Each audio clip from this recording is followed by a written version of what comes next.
장두식 작가입니다. 이번 시간에는 6.25 전쟁과 억지 한계라는 그 칼럼을 쓴 일본인 그 게이오대 명예 교수 오코노기 마사오 씨의 그 세계의 눈이라는 그 내용으로 한번 확인해 보겠습니다. 우크라이나 전쟁과 마찬가지로 그 6.25 전쟁 원인은 억지 한계에 있었다. 2022년 2월 러시아 푸틴 대통령과 마찬가지로 1950년 6월 소련의 그 스탈린과 김일성은 한국에 주둔했던 미군이 철수한 기회를 교묘히 틈타 북한군으로 하여금 기습적으로 남한으로 침공을 했다.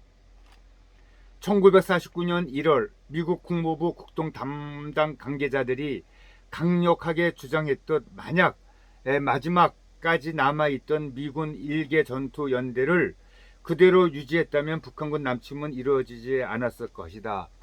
소수라도 미군 전투부대가 존재했다면 스탈린은 남침을 허용하지 않았을 것이다.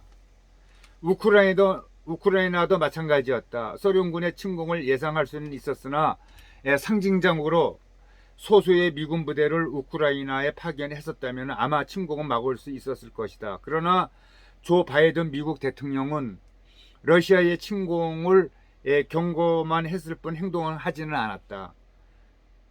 제3차 세계대전 발발을 위험을 무릅쓰고 싶지 않았고 그것 이상으로 미국과 유럽이 공유하는 북대서양 조약기구 나토를 토대로 한 억지 전략의 틀을 허물고 싶지 않았을 것이다. 그것이 억지의 한계다. 대한민국이 탄생할 당시에도 마찬가지였다. 흥미롭게도 아시아 태평양 지역 냉전 전략 이반자였던 조지 코넌 미 국무부 정책기획실장과 더글라스 메가더 미 국동군 총사령관은 잠재적 공업지대인 일본과 군사적 전진 거점인 오키나와 또 괌의 전략적 역할을 높이 평가했다. 중국 한반도 같은 아시아 대륙의 큰 전략적 가치를 인정하지 않았다. 사실 대소련 전쟁을 가정할 경우에 당시 남한에 주둔했던 미군의 2개 사단의 병력 5만 5천 명은 철수 말고는 할 게 없는 부대였다. 유엔 감시하에 총선을 거쳐 대한민국 정부가 수립이 된 것이다. 미군의 그 철수 결정을 재촉한 그 측면이 있었다. 다만 미군 철수는 결코 쉬운 결정이 아니었다. 1947년 6월 발족된 후 얼마 되지 않은 국가안전보장회의에서 두 차례의 그 검토를 거쳐서 1949년 3월에 작성한 국가안보 문서 NSC8로 시작해 이를 수정한 NSC8-2로 철군이 채택이 되었다. 같은 해 12월에는 아시아에 대한 미국의 최초 전략 문서 NSC48-2가 채택이 됐다. 이를 통해 지적적인 군사력 관여를 철회했음에도 미국의 한국 관여는 오히려 확대가 되었다. 그래서 유엔의 건의 아래 남한 지역에 수립된 대한민국의 정치, 경제, 또 군사적 원조를 제공하고 공산주의 그 확산을 막아야 하는 새로운 책무가 미국 정부에 생긴 것이다.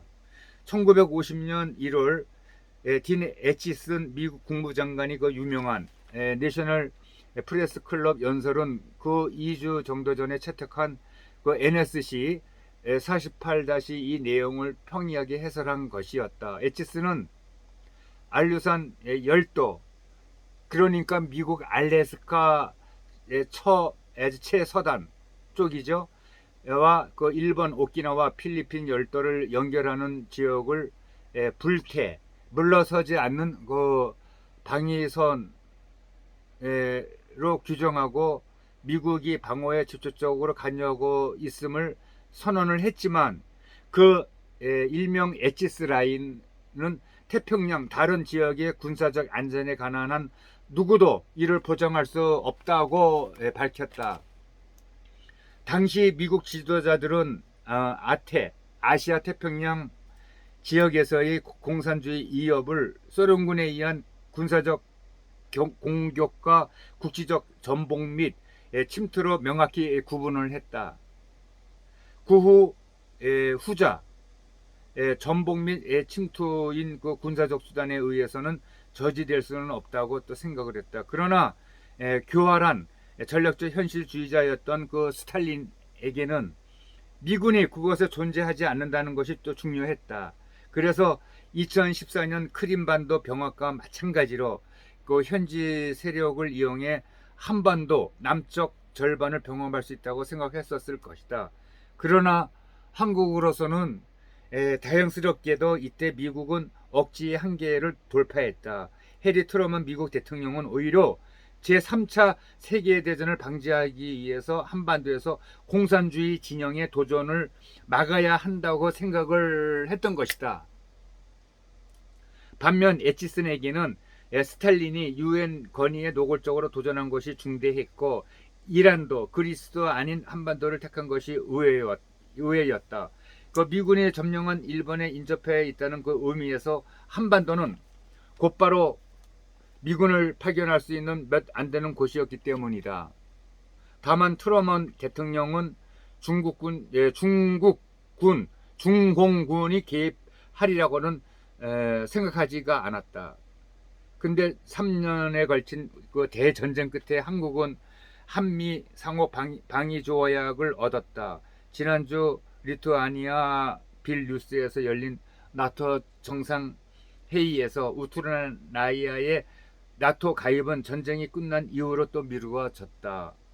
또 그 전에 또 다른 치열한 전투와 긴 휴전 협상이 아마 기다리고 있다. 이러한 그 내용으로 그 일본인 그 게이오 대 명예 교수가 세계의 눈을 보는 시각에서 이렇게 그 역사적인 사실을 기술을 했습니다. 우리가 이번 거를 그 공부를 함으로써 과연 그 6.25 전쟁은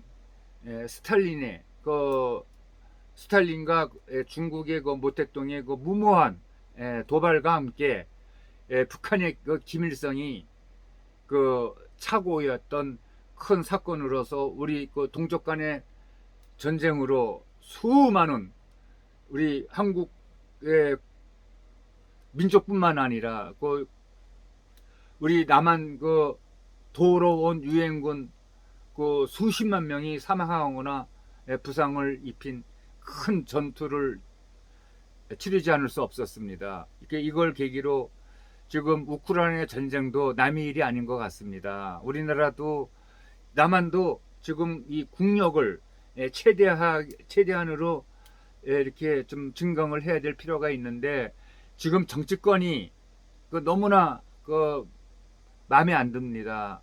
그냥 여야가 서로 싸움만 하고 본인들 그냥 이기주의적인 생각으로 그냥 그렇게 국회를 내던지고 있습니다.